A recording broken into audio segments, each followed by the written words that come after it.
This episode, we're going to go back in time. So all the little bits that I've filmed over the last few weeks that haven't made it into any previous video, they haven't been strong enough to make a little segment on their own. We're going to go through them. So things like the tail shaft, so that's all bolted in now, and also the fuel tank, which we are currently trying to fit. Dad's been doing a bit of body work as well. That and more stuff coming up.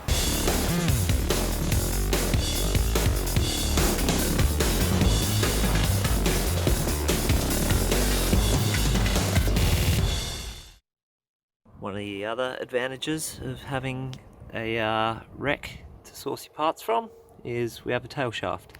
So on the left is the VH tail shaft existing with uni joints and stuff, and on the right we have the VU tail shaft. The front end from the T56 needs to go on to here, so we're going to get that welded up and balanced and all that.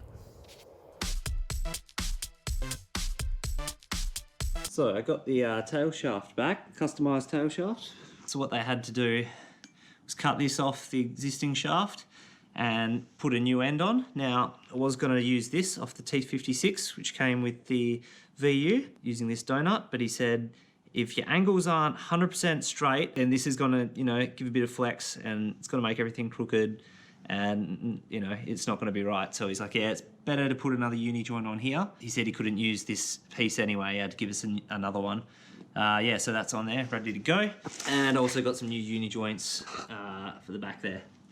So yeah, whack her in.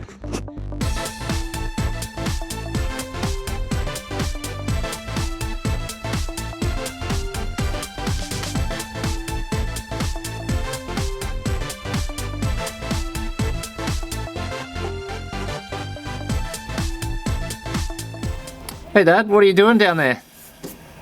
Well, I've just cut out the sill panel and made up a new piece of steel, cut all the rust out, welded the new piece in with a MIG welder, ground off all the daggy welds, amateur welds, and now I've bogged it up and I'm filing the bog back. So hopefully at the end of the day it will look reasonably okay. Very good. Okay, so just got the fuel tank out, the old one, and have a better looking one that doesn't leak as well, which is going to go in. So what I need to do is take this out though and swap that for the existing one, because this one has the fuel pump bracketry inside, which we're going to need for the lift pump, which will feed the surge tank. And then just have a look at all this, and also need to bang in some sort of return line into here as well, which will probably come from the surge tank too. So yeah, feed to the surge tank and a return. So this is our existing fuel, what would you call it? Fuel pump assembly, let's call it. And this is one that we had already donated to us with the other fuel tank, which already has the AN6 fittings on there, which is brilliant. But we want to run the fuel pump on the end again.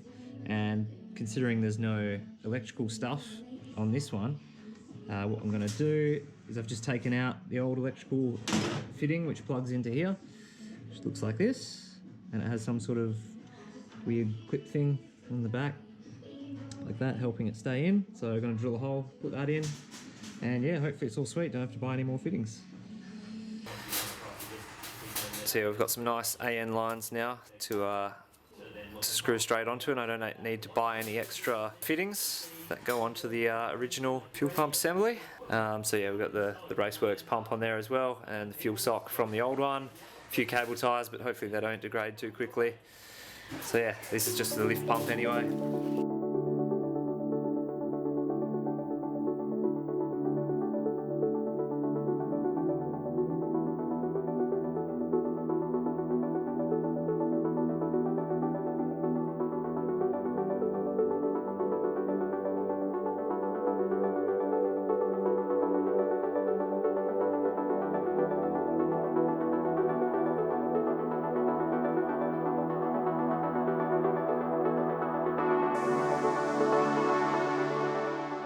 Deepest part of this new tank that we're putting in has, well, I don't have a long enough tool to measure, but it's got about another inch on the bottom from there.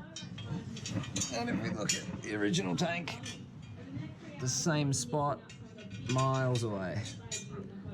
Miles. The tank's bigger, so the straps don't fit. So we need new straps. So yeah, that is not right. With that bigger fuel tank that we got, obviously our original straps, which is this one on top, doesn't fit. I managed to find some V8 straps from some guy off Gumtree, which is the bottom one. This is the longer side of the straps, so it lines up pretty good, and it's got that little extra inch that we need. Only problem is on this side, it's not quite right, so obviously we need a bolt hole up the top here, and for some reason on the VR it's down there with a little hook thing, so I've just measured it up, chop it, and then join it, give us that extra length that we need. So here's the final product of what should hopefully work. Some hoop iron strap, some tech screws, and of course I've ground off all the ends, so that should be nice and neat. And yeah, the lateral strength this way is like pretty good, so I wouldn't be worried about that. So finally got the tank in.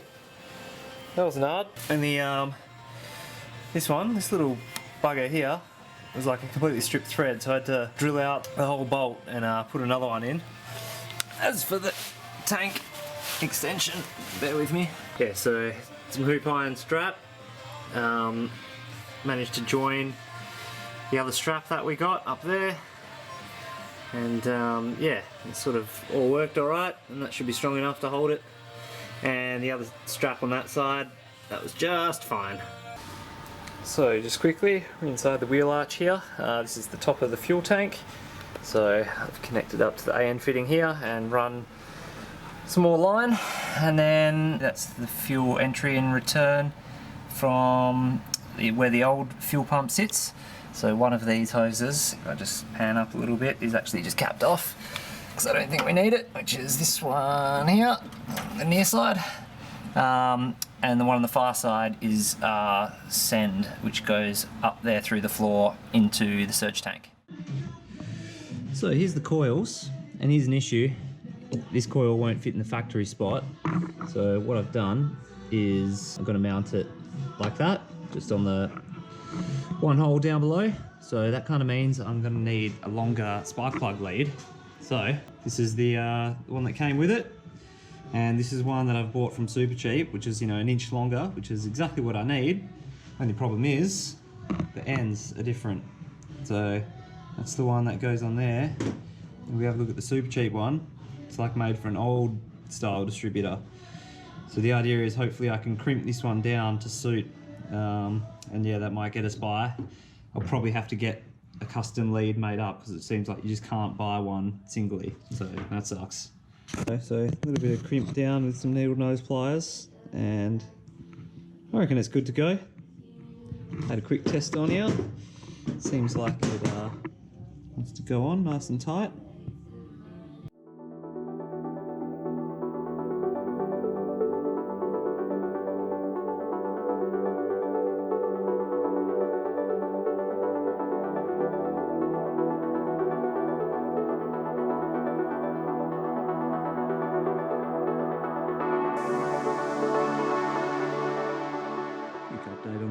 Situation. Took these off the custom loom that was made up just because they sort of wouldn't bolt anywhere nice and neatly, so they were just fuse holders. So I bought this fuse block here, so just spade connectors, and I've lengthened some 4mm wire which came from the relays and stuff to suit that. Did have to buy a new soldering iron, 80-watt one, because my 25-watt one was not powerful enough and solder wasn't melting. But yeah, so a little bit more needed now. It's pretty much almost ready to go in the car. Okay, so here we've got a V8 radiator, an aluminium one, aftermarket, that we bought a while back, and that's going to suit the application, and looks like it's going to be even easier than I thought. Down here we've got the bottom LS water hose, which goes into like a little extender bar which goes across the other side of the radiator. So then on the other side, again, standard LS pipe that goes into the water pump on that side. And on the top here we've got a bit of a mash-up, a bit of both. So This close one here is again standard LS1, chopped it in the middle. It did go a little bit further across. That's the piece I cut off, which is a bit longer. But then we have, the standard VH pipe in the middle. Now what I've done is just made a joiner in the middle, underneath there. It's a little bit of excess which I cut off this extender pipe, which is standard on the LS stuff. So yeah, looks a little bit easier than I thought. So the idea with this radiator not being mounted correctly, it's a little bit angled back, so we can hopefully fit this over the radiator intake, which Dad's sort of showing off now. Might still need some tweaks to fit, and we'll see if it actually fits over the bonnet, but for now it looks like we might be able to fit it, plus fan on the other side of the radiator. Obviously we'll have to block off all the air gaps and stuff, but yeah, we will see. Did you miss the last video?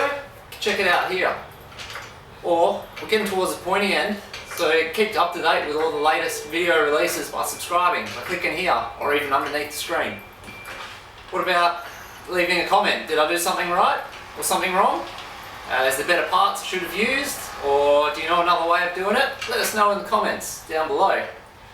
We're almost at the pointy end. We should be able to get the car going soon. Can't wait.